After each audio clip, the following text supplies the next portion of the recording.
Gears 1 came out and it hit tremendously large for us. We were hoping it would be big. We were hoping the reviews would be great. We were hoping we'd sell a few copies, and our expectations were just completely blown away. You make a game and you think, well, we're making a really good game. We love to play this game. We can't stop playing. We love it. We think it's great. But it's really the fans who decide how successful you're going to be. And we were extremely fortunate. We caught the right wave, and people love the game, and we got great review scores, and you can't ask for anything better than that. We were hoping for the best, and you know, kind of towards the end of the project, we were just getting really giddy and excited, and we really hoped that other people would feel the same way. I wasn't terribly surprised with the success of Gears of War, only because of how fun it was to play as we were making it. It was more of a surprise that we actually finished it on time and at such a high level, because it was such a tight crunch that summer finishing the game up, but we knew we had something special there. I think in gaming, it seems like it's a roll of the dice whether something's going to be good or not. But once I came here to Epic and saw the talent and saw the effort and the attitude and the love people put into what they were doing, you know, in a sense, I wasn't really surprised. I mean, everyone's here to do their best and put their best into their work, and it really shows, and I think it showed in Gears 1. With Gears 1, we could try a bunch of new stuff. People didn't have expectations about what does a shotgun do, etc.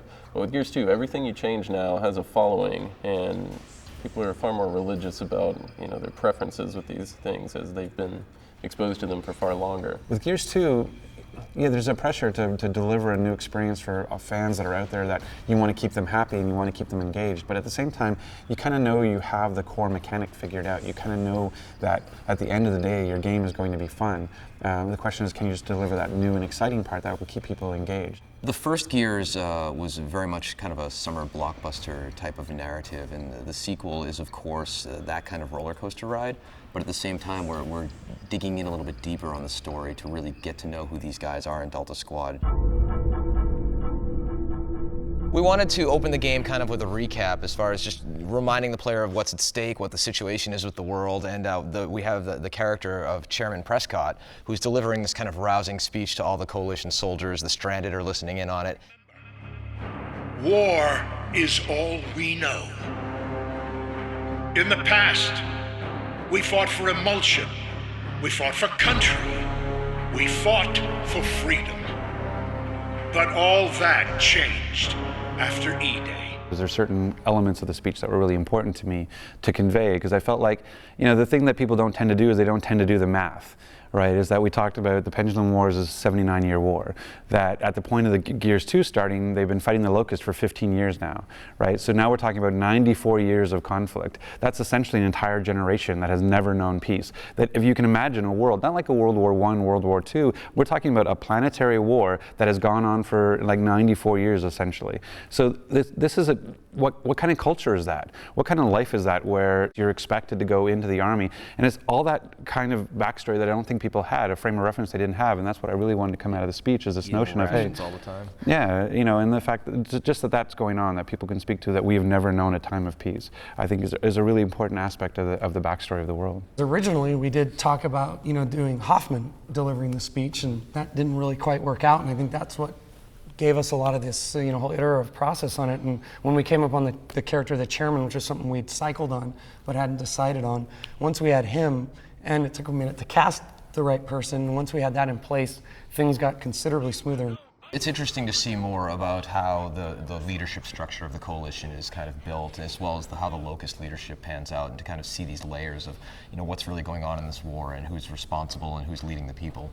Right away, these guys came with, as I came onto the story, was the Maria angle. I think has become kind of the anchor in a lot of ways for the human part of the story, because we have this big macro story, this larger war that's going on with humanity and the Locust. But then I think it's really great to have this anchor with the Maria's story, and inevitably there's some dark parts to that.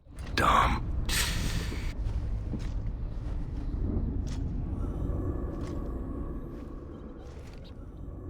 There's nothing darker than a man finding his significant other completely incapacitated and then having to do the only thing he can.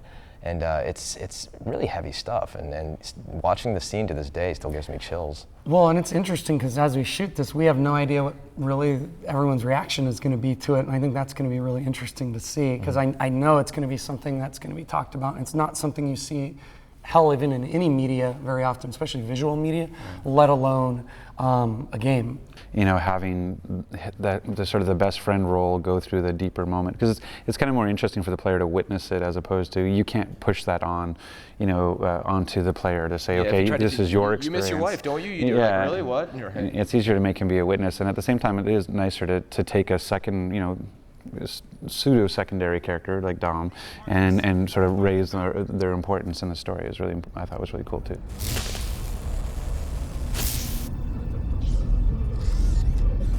Writing for this medium is extremely tricky. We're still feeling out the ways that we can create a world, and it's not like a linear medium like television or film where you just go and shoot and, like, okay, here's the 100-page script and you're done. You have to consider, how is this line being delivered? Are the characters walking around in the world? Is it a cutscene? Is it like a piece of dialogue over a loudspeaker? And we have so many different colors in our palette with which to paint the narrative, and there's not a lot of people in the world that can write for this medium. You know, games are an art form, something that we're all proud of, that we've put a lot of time into, that it's that time, I think, to where things that can really, a story in a game can last the test of time. I think, you know, you have a lot of games, from a Half-Life 2 to a BioShock most recently, that, you know, people talk about it. I mean, when the story affects people. We have about a little over 40 cinematics that we're working on, that we've gone through the entire process of mocapping and preparing and getting together for Gears 2. Once we get a script, we'll look over the script, decide how we can make this work in a scene. And then once we've kind of narrowed it down, they'll usually go and have the voice actors record the audio. Cole, Baird, stay here and guard the Centaur. Dom, you come with me. Marcus is a badass sergeant. We find out that he's been basically a soldier that was put in prison for whatever he did, and he's back out now as a gear again because they need him. What's interesting about building on this character, you know, from the first game to the second game, it's just different because we just see him growing. We see the relationship between himself and Dom and Cole and Baird. Everybody in the crew that, you know, you didn't really get to see before, and it's just it's a little bit more intricate a plot line. You know, there's a lot of different stuff going on, and I think emotionally for the character, it's a lot more. Hang in there, Rook. We'll be there soon. Let's go find Carmine. When you build a character, it's got to come from the ground up. So it's, you know, there's all sorts of things that come together. So yeah, it's the description, it's the picture, it's the, you know, it's the attitude. It's just like, oh, okay, and you just piece it all together and you kind of throw it together. And it's funny because I had the feeling you're going to ask me about was there any other voice that I tried with it, and really there wasn't. There wasn't. It just seemed like this guy needed to be. That was it. Right here, you know, boom, taking care of business. And that's just kind of where I went with it. Dominic Santiago is Marcus Phoenix's best friend and ally, and he's one of the protagonists in Gears of War and Gears of War 2. He has got a lot of experience in the field fighting the Locusts, and he's a kick-ass guy. The voice really came from making it all really real, the idea that, you know, you could die at any moment, that when there's battle, it's really real, and you know, not really going over the top, but making sure that you make it a sincere situation, that you really are in combat, that you really are caring about your friend, that you've got, that if the stakes are high in the scene, that they really are high, that, you know, you can hear that in the voice. Ah! God damn it! He's got so many personal, not demons, but things that are going on in his head that he doesn't necessarily share with Marcus or share with the other characters. And for example, in Gears of War 2, there's the very, very real thing with Maria, that he's been searching. One of the main reasons, if not the main reason, why he's been at it and fighting and going through all this is that he's got a missing wife, a loved one. I'll catch up with you in a sec, Marcus. All right? Yeah. Whatever you need. Guys, let's go. It was really different to work with John on Gears of War 2. The material only stands to benefit from having two actors working really hard at having chemistry and that dynamic that's so, you know, visceral. You can feel it. You know that these guys are, you know, exchanging words, either arguing or going into battle together. I think that you can hear it in the sessions. Augustus Cole is he's a soldier in the game who is ex-thrashball player. What we know today is football. And he's just rough and tough, and he's cocky, he's arrogant, he's confident, smart. He's everything rolled into one. He's just a badass soldier, and he's a team player. I just try to just tap into what that person would sound like. So I tried different voices, and then I ended up settling on like just real graspy, deep. He's kind of excited. I'm the Cold Train, baby. Whoa, yeah, baby! This train is running on time! The writing in Gears of War is just incredible. Every character has his own identity, and I think it's great. Cole has his own, he has his own way of, laying it out there, and Marcus, and I think that the writing, supports the acting. It all comes together. That's why we're number one. It would be great if fans, after playing the game and exhausting themselves in this game, it would be great if they actually felt like they accomplished something, that they were really a part of the game, that they're emotionally struck by some of the events and the things that are happening, just like they would be if they were actually in the game. Baird is, oftentimes regarded as the sort of the comedy element, but he really is a voice of reason, and really, like all the other characters, really detests being in this hell, and is very vocal about it. The rhythm, I just imagine him just being very kind of quick-witted and just thinking about, like, what are we going to do? Oh, that's great. Oh, we have to go in. Oh, really? We got to go in. That's just fantastic. Great. All right. What are you going to do? That kind of thing. There we go. One muzzled queen. Not you, her. You were great. I loved your speech there, especially with the bitch-ass stuff. Very good. Very enlightening. Acting in a video game, on one end, it's the basic acting skills that you are required to do on stage or on film. What's different in a video game is you have many outcomes. So instead of a regular script, you're playing 10 different endings, more maybe.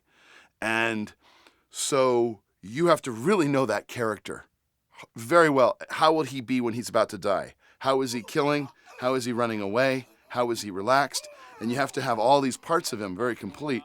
So then the player, who's as integral to it as I am, is going to elicit different responses from me. So what's fun for me is having players, gamers come to me and say, hey, we played Gears of War with you all weekend.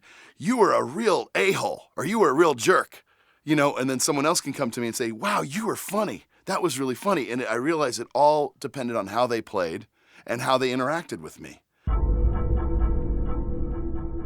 With a deeper storyline, there's much more opportunity for a variety of different musical styles. And so obviously we have the action and we have the battle, we have the chase, but we also have some somber moments, some desperate moments, some emotional moments, even a couple of romantic moments.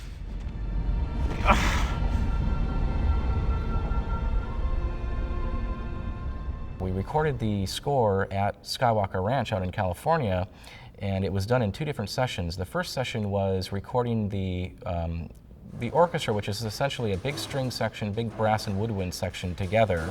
And then the second day was recording all of the live choir. And so the choir and the orchestra never performed together, so that in the end, when we're mixing in the studio, having things recorded individually like this allows us much more control over the final mix.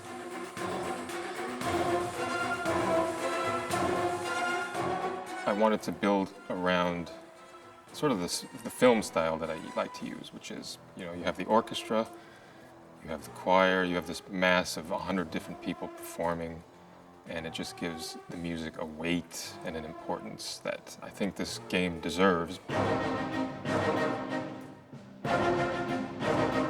Most of the projects I work on, I get my inspiration from the visuals. And I get a lot of inspiration from the people themselves who are creating the game. The game designers specifically said to me, or they explained the concept of destroyed beauty, and how, there are all the landscapes are very beautiful, but they've clearly been ravaged by war and by beasts, locusts, and all these things. And they wanted me to translate that into music.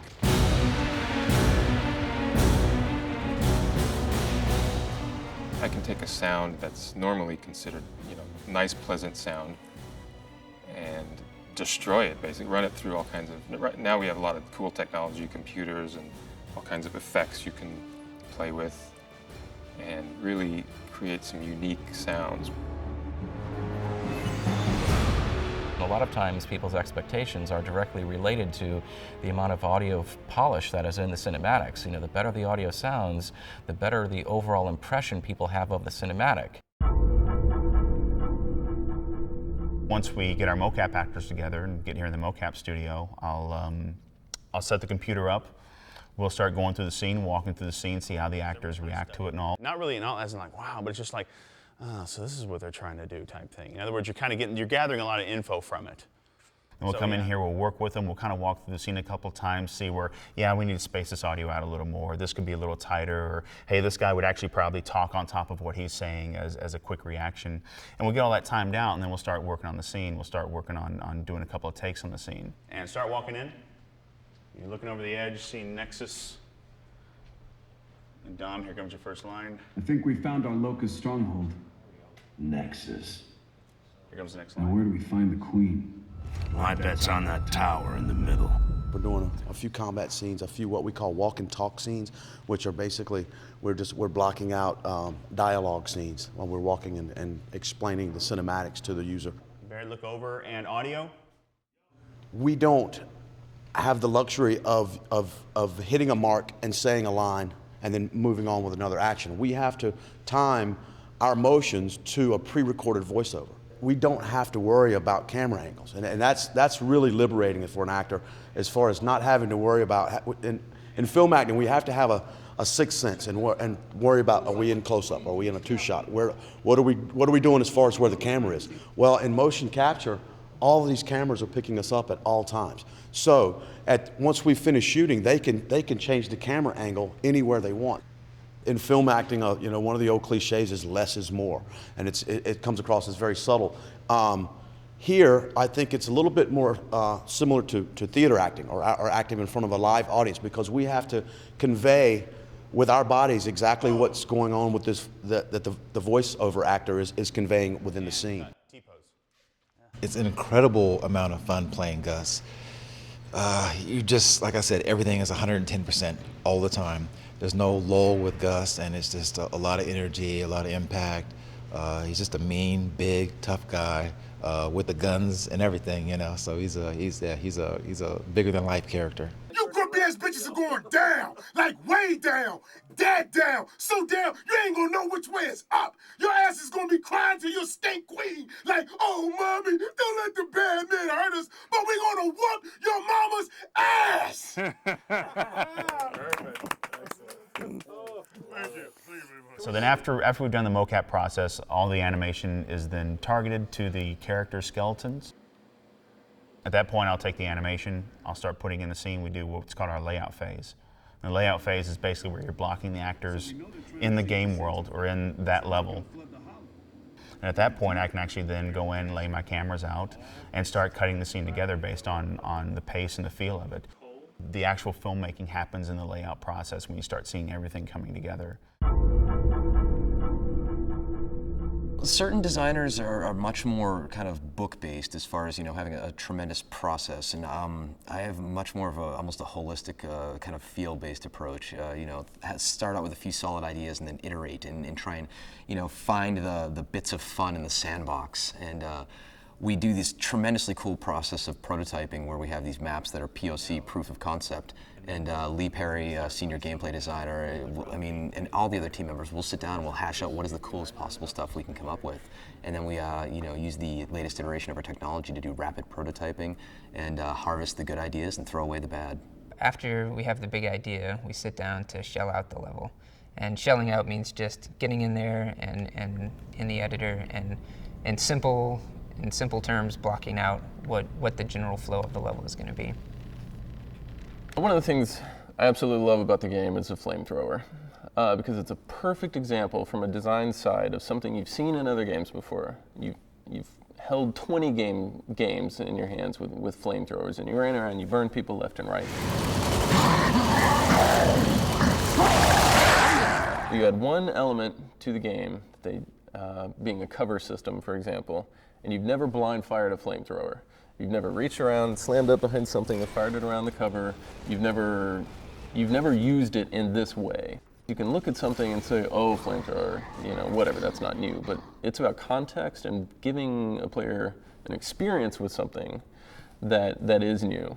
Delta, hit those mortars! The primary thing we were trying to do here is just make Gears 2 feel more like a war rather than an insurgency. Or, in Gears 1, you feel like it's just you and 3 guys kind of on your own mission outside of the COG, outside of this army that you're fighting for.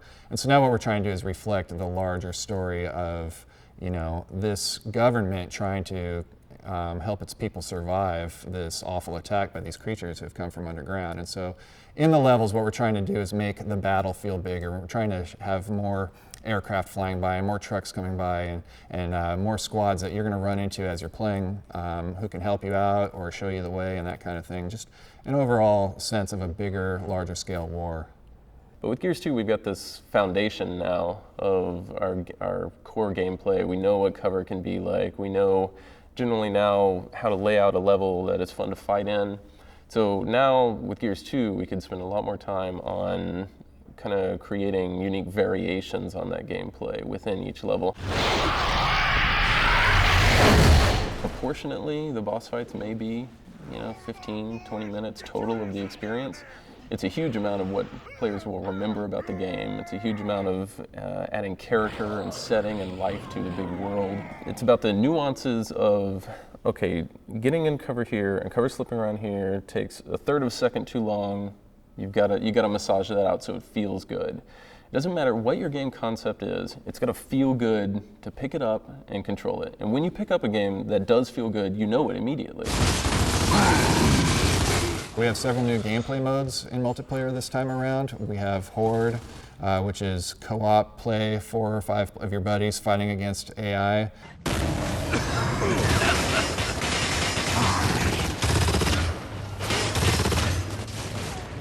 We have a new mode called Wingman, and this is basically 2 versus 2 versus 2, 2, 2, and so it's 10 guys fighting in pairs where just you and your buddy have to survive as long as you can. Normally when you're playing like Warzone, which is now 5-on-5, there's 5 enemies for you to take out, and you have 4 buddies that might also take out those enemies. Now in Wingman, I just have 1 friend, and there's 8 other guys that I can take out. And the second you spawn in a Wingman match, you have to be careful and watch your 6 because people are running around and taking each other out from the get-go, and it's tremendously exciting. We have another mode where you have to, it's similar to capture the flag, but this time the flag is actually alive and trying to kill you, and so you have to hunt this guy down and grab him and bring him back to your base in order to win. Most multiplayer games have a capture the flag game. It just doesn't really fit in the Gears universe. It'd be kind of, weird to see Marcus Phoenix running around a map with a bright red flag or something. That just seems weird. But I could definitely see Marcus Phoenix dragging a body around and using it as a shield while he's fending off the enemy. The best part of this game mode is when both teams are just fighting it out, trying to get to this guy who doesn't care about either one of you. So the whole time he's running around killing everybody, he's talking all kind of trash about how he's owned you and this, that, and the other. And even when you're dragging, he's telling you that you stink. The progress we're making in so many different areas is really what's impressive to me and really shows the maturity and development of the team. Our processes are much more refined this time around and allows us to spend a lot more time on it. The gameplay programmer just basically pulls everything together, gets it together and so that it can be placed in levels, and we definitely take an iterative approach to everything. So for a programmer, that means taking an early idea, getting a rough prototype in. You may have no art assets at all. The big boss creature could be a giant cube at that stage, and get it in, get it working, so we can start playing with it, and listen to people's feedback and offer suggestions and just keep iterating on that stuff. For Gears of War 2, we've taken the Unreal Engine 3 that we shipped with Gears 1 and we've added a whole lot of new features to it, to let the game designers go off in new directions with it. First of all, we've added a soft body physics system. Instead of just having rigid objects moving around, you can have squishy organic objects, which really plays in very well into some of the new sorts of levels we're doing. There's also a destruction system. In Gears of War 1, when you shoot a wall, you see a bullet hole basically painted onto the wall. What we can do now is tear the wall apart, and you see fragments go flying, and you see a damaged, destroyed wall with actual chunks of geometry missing from it. So the new destruction system plays in really well with the Xbox 360's hardware capabilities to accelerate that. For Gears of War 2, we've really improved the character lighting model.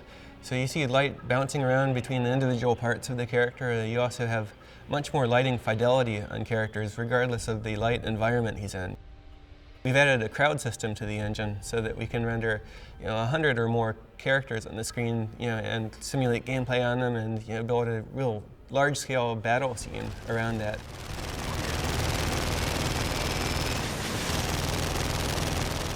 Gears 1 was a highly visual game. It had some awesome graphics.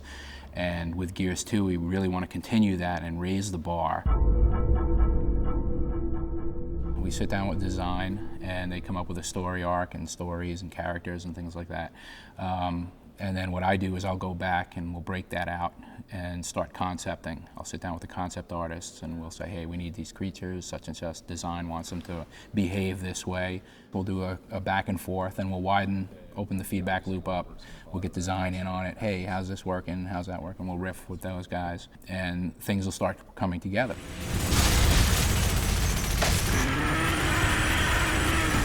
The gore was a pretty big hit with everybody, to where you had this very crazy, visceral experience, and so we wanted to build on that and expand that to the larger boss creatures and just have more of it without going way too over the top and making it completely gratuitous. To me, it's more about the context of what it is. It's not very slow, deliberate, creepy type of game. It's all in the heat of the battle, and you're laughing and you're making fun and you're cracking jokes as you're, punching your buddy in the face as you've knocked him down, or you're chainsawing him in half or something like that. The guys are doing a fantastic job with the environments. The artists, the lighting, the size of the environments now, the fracture system, it's all there, and it's really pretty spectacular.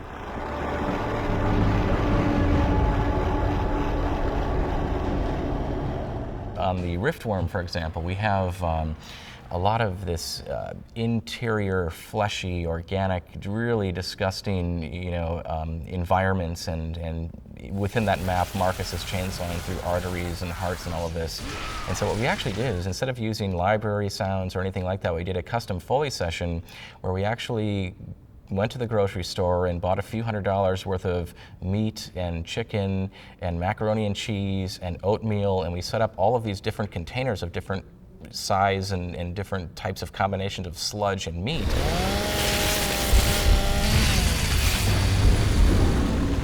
And we actually just got messy in there, combining all of these things, stirring it up, throwing it against the wall, and mixing up macaroni and cheese, and a lot of those sounds were created completely from scratch from grocery store objects.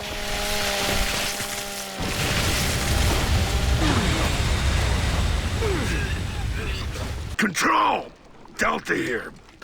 We just, I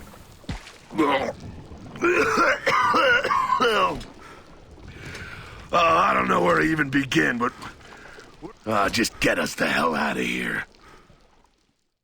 After the environment art gets done, we dump everything into our editor. And then we have visual level designers, and they take the imported objects and they'll mesh out these levels and create these fantastic areas that just look great. And they'll also do a first lighting pass on some of the areas. Then gameplay will come in, and they'll go over that and start to play the game and make sure everything works.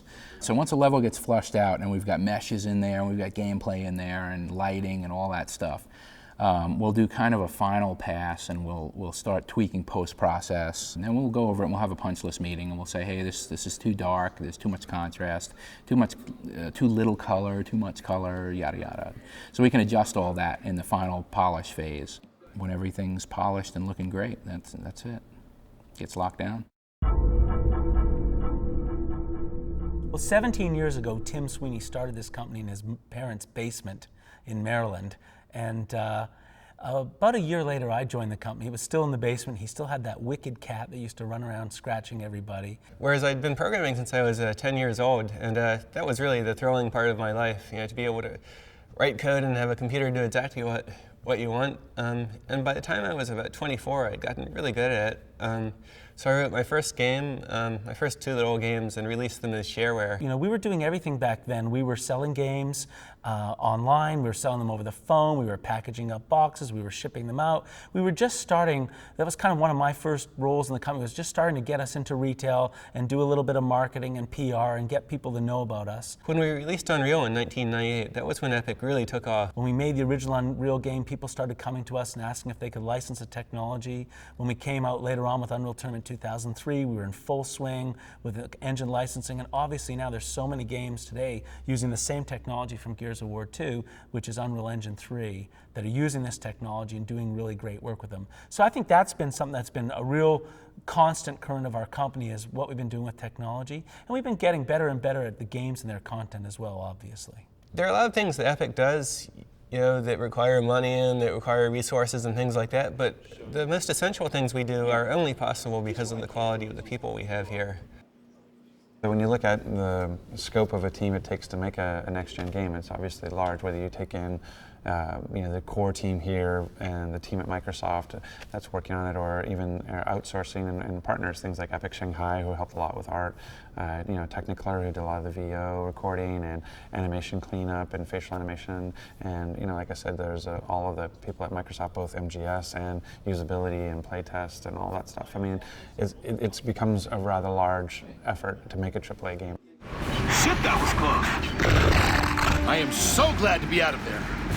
Control, Delta here. We lost the Queen. What I want the player to have experienced is the best polished, most fun shooter that he's played. And so I want it to be intense action, I want it to be exploration, I want there to be great story there. I want them to feel like they were an action hero and they had a starring part in this amazing experience. I think that's the golden moments for any design, is when you can just get people excited about very specific events that just happened. They weren't scripted, there was just things that happened in a game.